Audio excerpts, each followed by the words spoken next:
All right, ladies and gentlemen, welcome back to the channel. Today, we're going to be talking about the Green Bay Packers. We are less than a week away from the start of the regular season, and I got to say, I'm getting extremely excited. It's been crazy seeing the narrative for the Green Bay Packers across the league change as the summers went on.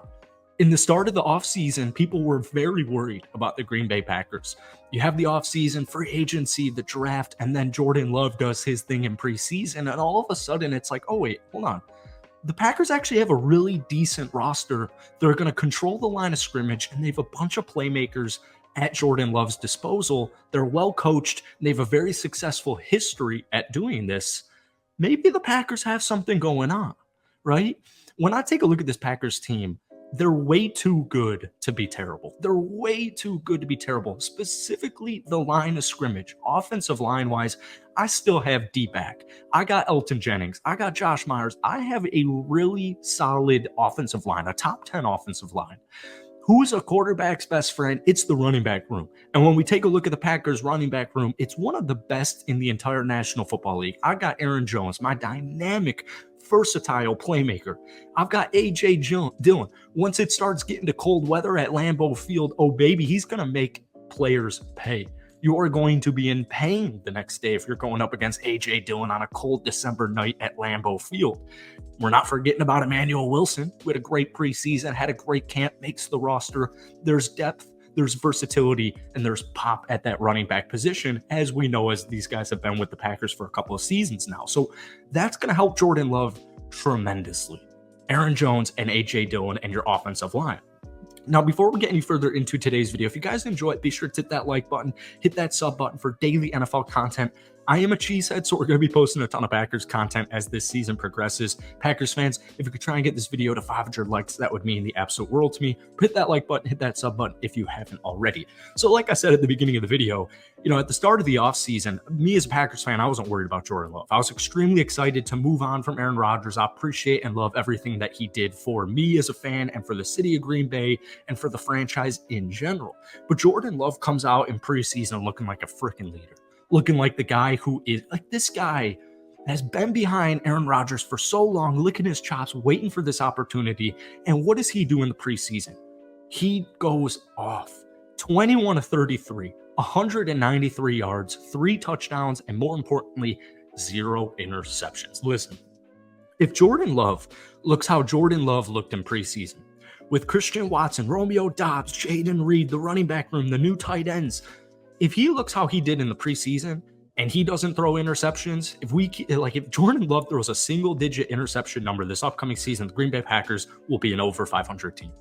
They'll be over a 500 team.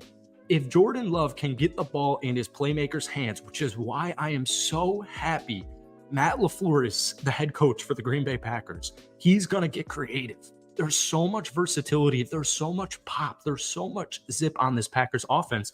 And like I said, I'm a Packers fan, so I don't mean this in a negative way. Last year was not it, dude. Allen Lazard, a great football player. He is no wide receiver one. Randall Cobb, I love my OG. I love Uncle Cobb. He's old, man. There was no pop. There was no zip. There was no playmaking. Or the playmaking was Christian Watson and Romeo Doubs, but they were rookies. And they dealt with injuries, which was very unfortunate. But nonetheless, even with the injuries at various points in the regular season, these guys had a great season. Christian Watson's poised for an over 1,000-yard season. You're going to see jet sweeps. You're going to see wide receiver screens. You're going to see so much creativity with this Packers offense. And Jordan Love's going to do his thing. And if Jordan Love can keep it clean, oh, baby, watch out. We're looking at Christian Watson, over 1,000 yards. I bet you Romeo Doubs is over 800 yards, close to 1,000. Jayden Reed, the rookie. Malik Heath, the rookie. Led Green Bay in receptions and receiving yards. 12 catches, 146 receiving yards. And we saw a little bit of that connection with Jordan Love in preseason. I have so much hype coming out with Malik Heath, an undrafted player. This guy is going to make an impact just like he did at Ole Miss in his final season of college. We just lost our voice there for a second, but there's something there with Malik Heath, Samari Torrey, Dontavian Wicks, Luke Musgrave, who is Oregon State's entire offense in his final year at college, Tucker Kraft. There's future. There's so much future talent here, and I think it's going to start cooking this upcoming season. These are rookies, these are young players, but they're talented players. So then we get to the defense. The defense is loaded, baby.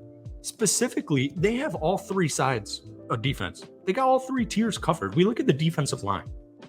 They're going to dominate. Kenny Clark. Kenny Clark's one of those players where if you're not a Packers fan, you look at his stats, it's not going to blow you away. If you watch the Packers, like if you're a Packers fan, you know Kenny Clark's as dominant as they come. The dude is a star, right? Now, good NFL fans know Kenny Clark is a great player, but it's just an underrated group. TJ Slayton enters year 3. There's something there. Devontae Wyatt had that forced fumble, that sack in that final season game, the season finale against the Detroit Lions. First round draft pick with Quay Walker. Quay Walker, we'll talk about in a second. Devontae Wyatt, first round pick last year. I think this is the year he establishes himself as like, yeah, I was drafted in the first round for a very clear reason.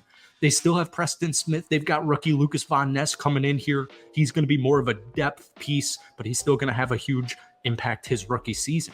Devondre Campbell, Quay Walker, Rashawn Gary is healthy. Rashawn Gary last season before he got injured was a freaking dog. The year before that, he had 9.5 sacks. He played that whole season. He had 2 forced fumbles. In just 9 games for the Green Bay Packers this past season, he had 6 total sacks and a forced fumble. Rashawn Gary was selected at pick number 12 in the 2019 draft out of Michigan. He's still only 25 years old. This could be the year Rashawn Gary breaks out and establishes himself as a star player in this league. So we look at Quay Walker, Devondre Campbell, Preston Smith, Lucas Von Ness, Rashawn Gary. The linebacker room is loaded. All right. And then we get to the secondary. Jair Alexander. 5 interceptions this past season. People kind of forgot about Jair Alexander because he got injured the year before and barely played that season. Well, we got Jair Alexander. We got Rudy Ford, Darnell Savage, Rasul Douglas, who had a phenomenal season last year. Gets a little bit deeper with newcomers Carrington Valentine, Keyshawn Nixon, dynamic playmaker, the stud special team kick returner. Can't wait for Keyshawn Nixon this upcoming season, carrying that momentum over from last year. This defense is loaded, baby. This is a top 10 defense, and offensively, if they're even around middle of the pack, this Packers team is going to win a lot of games.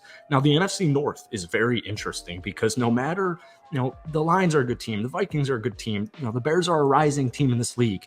The NFC North is up for grabs. All right. I know Minnesota won 13 games, but there's some worry there.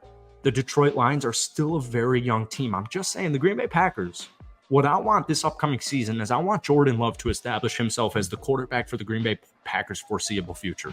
And the good news for us Packers fans is even if he doesn't, there are going to be so many freaking quarterbacks selected in next year's first round that even if the Packers end up making the playoffs and for some reason they were like, yeah, Jordan Love's not the guy, they're still going to have a pick at a quarterback. This is a loaded QB class. I'm thinking we're going to have 5 or 6 quarterbacks go in the first round. So I'm just saying, worst case scenario, the Packers, if you suck, well, this is a loaded quarterback class. So I'm just throwing that out there. The Packers are in a really good position. But like I said, I think this is a 9-8 team at the very least. They could win 10 games. They could win 8 games. We'll see how the season goes. Let me know what you guys are thinking. As always, hit that like button, hit that sub button for daily NFL content, and I'll see you guys